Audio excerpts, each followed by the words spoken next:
নমস্কার বন্ধুরা, চলে এলাম লাইভ বাই দ্য ওয়ের আবার নতুন একটা ব্লগ নিয়ে। দিনটা ছিল বৃহস্পতিবার, তো সিদ্ধার্থ সেদিন বাড়িতে ছিল না।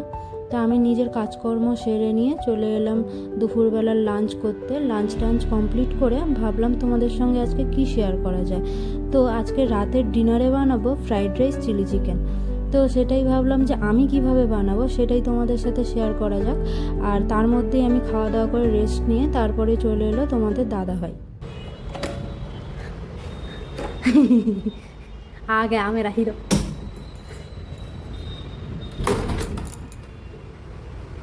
হাই বেবে।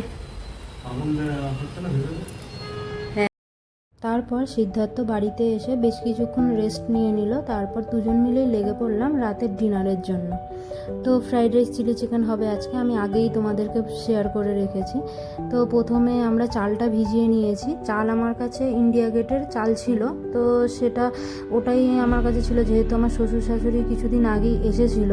তো সে কিছুটা রান্না হয়েছিল আর কিছুটা ছিল, তো সেটাই আমি নিয়ে নিয়েছিলাম।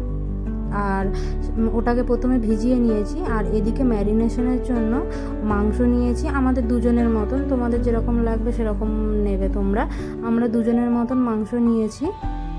তার মধ্যে দিয়ে দিয়েছি আদা রসুন পেস্ট দিয়েছি, একটা ডিম দিয়েছি, কর্নফ্লাওয়ার, গোলমরিচের গুঁড়ো, নুন দিয়ে এটাকে মাখিয়ে নিচ্ছি। মাখিয়ে নিয়ে বেশ কিছুক্ষণ এটাকে রেস্টে রেখে দেবো। তারপরে ওদিকে ফ্রাইড রাইসে আমরা বেশি কিছু ব্যবহার করিনি, কারণ আমাদের কাছে সেরকম কিছু ছিল না।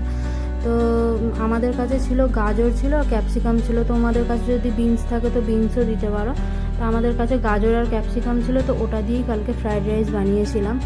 আর তোমার দাদা ডিম খেতে চাইছিল না, সিদ্ধার্থ যেহেতু ডিম খেতে চাইছিল না, তো ডিমটা দিইনি ওই জন্য। নইলে ডিমও দেওয়া যায় ফ্রাইড রাইসের মধ্যে।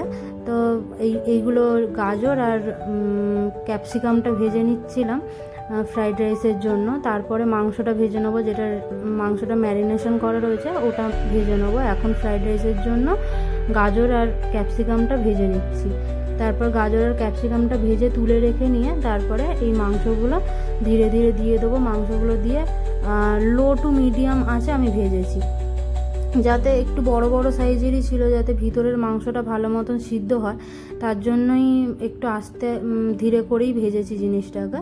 তারপর ওটা ভেজে নিয়ে এক সাইডে তুলে রেখে দিয়েছি। আর এদিকে তো গাজর আর ক্যাপসিকামটা তো সাইডে ভেজে রেখেই ছিলাম। আর এদিকে ফ্রাইড রাইসের জন্য তো আমি ভাত আলাদা করে পরে বসাবো, ওটা এখন মাংসটা তুলে নিচ্ছি। এরপরে কড়া গরম হয়ে গেলে তখন ওর মধ্যে দিয়ে দেবে পেঁয়াজ, কুচি কুচি করে রাখা পেঁয়াজ দিয়ে দিয়েছিলাম। তারপর রসুন দিয়েছিলাম, তারপর ক্যাপসিকাম কেটে রেখেছিলাম, ক্যাপসিকাম দিয়ে দিয়েছিলাম, কাঁচা লঙ্কা দিয়ে দিয়েছিলাম। আর তার মধ্যে এগুলো ভাজা ভাজা হয়ে এলে তারপর একটুখানি আদা কুচি দিয়ে দেবো।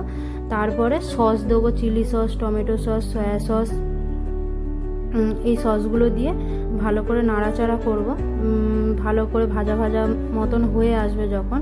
আর এদিকে আমি বসিয়ে দিয়েছিলাম ভাতের মধ্যে দিয়েছিলাম একটু গরম মশলা, যেরকম দারচিনি, এলাচ, লবঙ্গ, বেশি না অল্প অল্প দিয়েছিলাম। আর অল্প একটু সামান্য পরিমাণে সাদা তেল দিয়েছিলাম, যাতে ভাতটা মানে গায়ে গায়ে যাতে না লেগে যায়। মা বলে যে গায়ে গায়ে যেহেতু মানে সরু চাল নাকি তাড়াতাড়ি গায়ে লেগে যায়, তাই জন্য বলে তেলটা দিলে নাকি ভালোভাবে ঝরঝরে ভাত হয়। এটা আমার second time fried rice, chilli chicken বানানো, কারণ এর আগে আমার শ্বশুর শাশুড়ি যখন এসেছিলো তখন একবার বানিয়েছিলাম, ওটা মোটামুটি হয়েছিল। আর এটা হচ্ছে সেকেন্ড টাইম এইভাবে আমি বানাচ্ছি, মার থেকে জেনে আমি বানাচ্ছিলাম।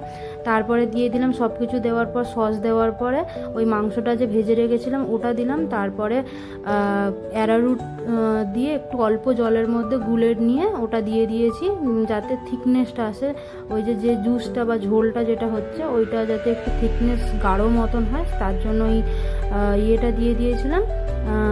তারপরে সয়া সস দিয়েছি, আর সামান্য পরিমাণে নুনটা যে যার নিজের মতন, নুন যে যেরকম খাবে সেরকম।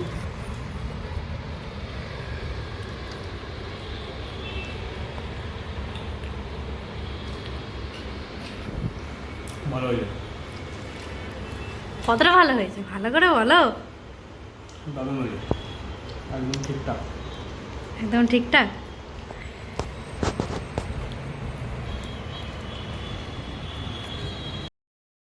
এই পর্যন্তই, দেখা হবে আবার নতুন ব্লগে। সবাই ভালো থাকবেন, সুস্থ থাকবেন,